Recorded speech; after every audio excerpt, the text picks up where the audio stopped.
लेकिन कानून अपना काम कर रही है, कानून से डरना नहीं चाहिए। ये सच है कि कानून के हाथ लंबे होते हैं। जिसने आर्थिक अपराध किया हो या किसी प्रकार का अपराध किया हो वह तो जेल जाएगा ही। इसलिए उनके मन में संशय क्यों है? किस बात का डर है? कहीं डर इस बात का तो नहीं कि उनके जो अगल बगल जितने लोग थे वो ईडी के द्वारा दबोचे गए, कई ऐसे दस्तावेज पकड़े गए जो सार्वजनिक हो चुकी हैं, उनसे तो डरे हुए नहीं मुख्यमंत्री। वो तो ये भी कह रहे हैं कि आप लोग शक्ति आत्मा की तरह हो गए हैं, जिनको सिर्फ सत्ता दिखाई देता है। देखिए, झारखंड मुक्ति मोर्चा और कांग्रेस दोनों का संबंध स्वार्थों का संबंध है, स्वार्थों का लेन देन का संबंध है, राज को लूट ला और पाट से संबंध है। दोनों मिलकर के इस राज्य को दोनों हाथों से लूट रहे हैं, दोनों हाथों से लूट रहे हैं। जो जनता के मूल समस्या है उस समस्याओं से अपने आप को दूर कर रहे हैं। आर्थिक अपराधी की तरह काम कर रहे वाले इनके दल के लोग खनिज संपदा को लूट रहे हैं। कानून व्यवस्था लचर है, बेबस है, जंगल राज इस प्रदेश के अंदर आ चुका है। विकास की जितनी संभावनाएं थी उस पर पूरी तरह से ठप करने का काम किया। केंद्र सरकार की योजनाओं को लटकाने का काम किया इस सरकार ने। जनता इनसे निजात चाहती है, निजात।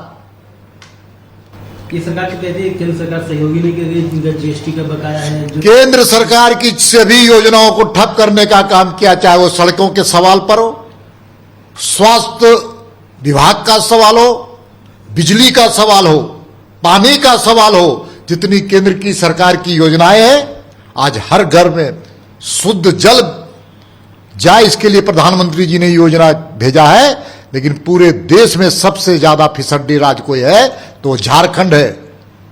उतना ही नहीं, ग्रामीण क्षेत्र में उनके बारे में जितनी योजनाएं भेजी गई उसको खर्च करने का इनके पास नियत नहीं है, नीति नहीं। उतना ही नहीं, वैक्सीन जो यहां भेजे गए थे बूस्टर के लिए, वो वैक्सीन दुरुपयोग किया गया और इस वैक्सीन को दूसरे राज्यों में भेजना पड़ा उपयोग नहीं होने के कारण।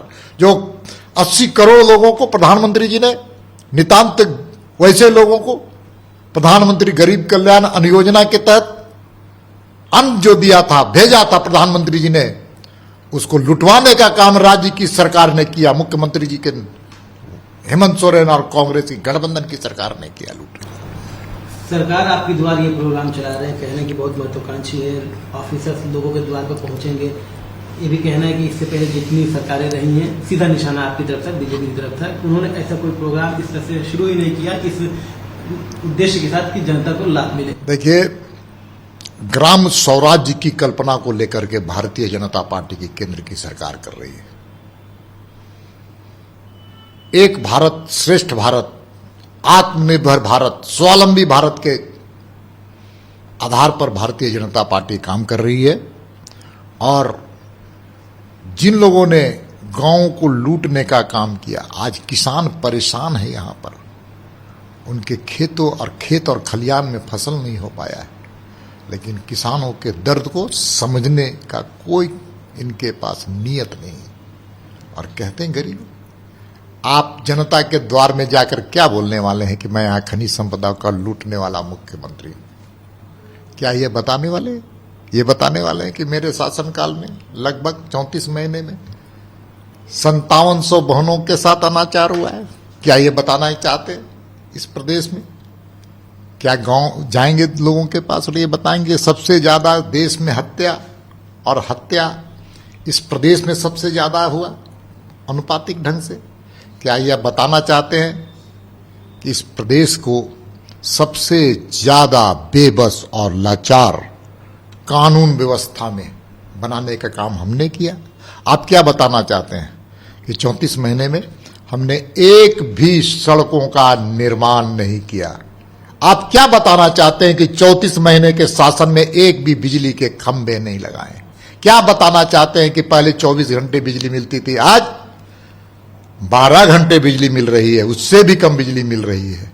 क्या बताना चाहते हैं कि जिस प्रकार से शिक्षा में तुष्टीकरण की राजनीति की आपने रविवार के जगह शुक्रवार को छुट्टी करने का बच्चों को इजाजत दी, प्रबंधन को इजाजत दी। आपने जो स्कूल में प्रार्थना होती थी सरकार के द्वारा घोषित प्रार्थनाएं, उसमें भी परिवर्तन कराने का हमने काम किया। ये मुख्यमंत्री बोलने वाले हैं क्या? थोड़ा बोले। अच्छा, जनता इनके चेहरे को पहचान गई है, इनकी नीयत को भी पहचान गई, इनकी नीति को भी पहचान गए, क्योंकि परिवारवाद, वंशवाद पर आधारित ये दोनों दल के लोग काम कर रहे हैं, तीनों दल के लोग, चाहे वो झारखंड मुक्ति मोर्चा हो, कांग्रेस हो, चाहे आरजेडी हो।